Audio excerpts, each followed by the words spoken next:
that's pretty much all the new stuff we can talk about because we don't have Mafia 3 yet. The game is coming out in just a couple of days, and typically at this point, we would have a review out. The name of the game this time around, like it was with Doom, is that no copies are coming out until release day. That can often ring alarm bells for some people. But who's to really say? Because Doom turned out really well. Yeah. Scott, you're going to be the one reviewing this game. I am. And you have the unfortunate duty of doing it, without maybe a finish line in mind. Yeah. But, in your mind, is this really a bad sign that this game is coming out late? I mean, have you had a chance to play any of it at events thus far? Only once in a very limited capacity, so it's really not enough to color my perception of the game. I mean, I love what they're doing thematically. I'm excited about the setting. I'm excited about the characters. I like that they've committed to a fully open world game. So there are a lot of reasons I think it might be really great. Yeah, sometimes if you don't get review copies ahead of a game's launch, that can be a sign that, there's something to hide and that, the publisher doesn't have faith in the product and therefore they don't want people reading reviews. But that's also totally not necessarily the case. I mean, Doom is a great example, as you just pointed out, of a game that was actually really great and that, again, we just didn't get until day of, if not you may have actually, I think, went out and bought a copy from what I remember. We used an Australian PSN account to download it. Yeah. So I think the one thing to consider here, you bring up the themes in this game, which deal a lot with race during a time in America's history that was super tumultuous. And it begs the question, maybe they're scared of people reading reactions to that. The marketing behind this game has been pretty consistent and loud for a long time now. And it's almost like that they'd rather have the marketing speak for the game than other people sort of impart their opinion on how they're handling something so potentially caustic. Right. I mean, it's one thing if they're really confident that they've nailed it, but how can you be confident about speaking about something so controversial, especially this year when things have kind of hit the fan in a way? Just a little. Yeah. It's entirely possible that they don't want controversy to eclipse the game itself. Yeah. That is a very interesting theory. I mean, honestly, who's to say? That's something we'd have to talk to the publishers and developers about, but that is entirely possible because you're very right. This game is approaching some very difficult subject matter, some stuff that has sort of proven to be touchy, especially among gamers.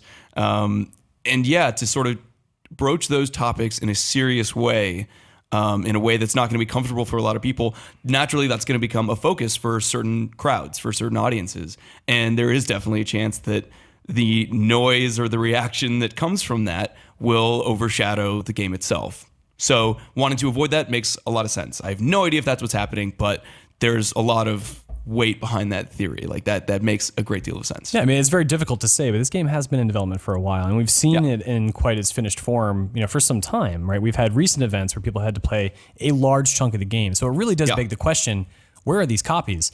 And this is not a tale of us being sad that we don't get to play the game. We'll get to play it eventually, like a lot of people.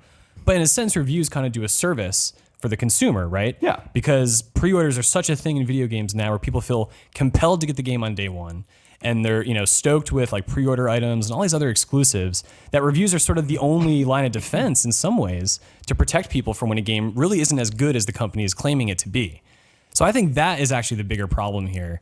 So I don't want people to think that we're whining that we don't get to play the game yet and our job is more difficult. But it's actually a concern for everybody because a lot of people put down $60 without much beyond an advertisement here or a video there. Yeah. And it's kind of tricky. I mean, I will say that if people are concerned, if you heard this news and you thought they have something to hide, clearly this game is going to, be awful and they've been lying to us all this time. If that was your reaction, then wait. We are going to review the game. We are absolutely going to review it. Our review will probably go up sometime next week. We're going to get it done as efficiently as we can, obviously, as our other outlets. So, I mean, if people out there are actually concerned if they need a review to validate an opinion, or if they want to be certain that they're buying something that's going to be worth their money, give it a couple days. You're not wrong that pre-orders are pushed more and more, and that has totally become a thing.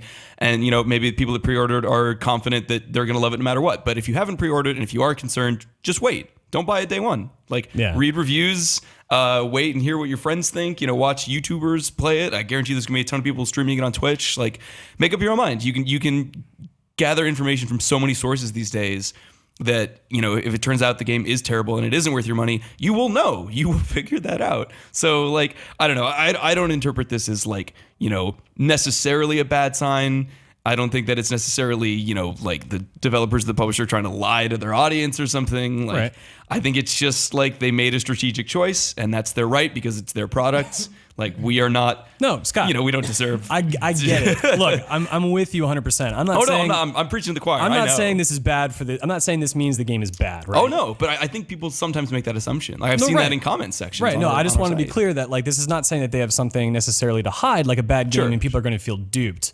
But at the same time, it is highly unusual behavior, right? That only occurs a few times a year with very specific games. With Doom, there's really we don't know why. Yeah. We never really got an explanation why. And it turned out that, hey, everything was fine. With Mafia, you know, who really knows? Like, this game, I think, yeah, I just worried that it's about the controversy. I worry that that is the reason. Again, I have no freaking knowledge. Yeah. I'm sure there's like a day one patch that they want to, like, you know, tidy everything up. Like so many big games, but so many of those big games we also get ahead of time. Yeah. And those day one patches, sure, they may make a difference, but they don't really impact the entire game at large. It's really something to, like, please the developer in a way, right? The creators behind it. So I'm a little disappointed that I guess that they're not willing to put a confident foot forward and give this out. And that's how I feel about it. That's fair. Yeah. All right. Well, Mafia 3 is coming out soon.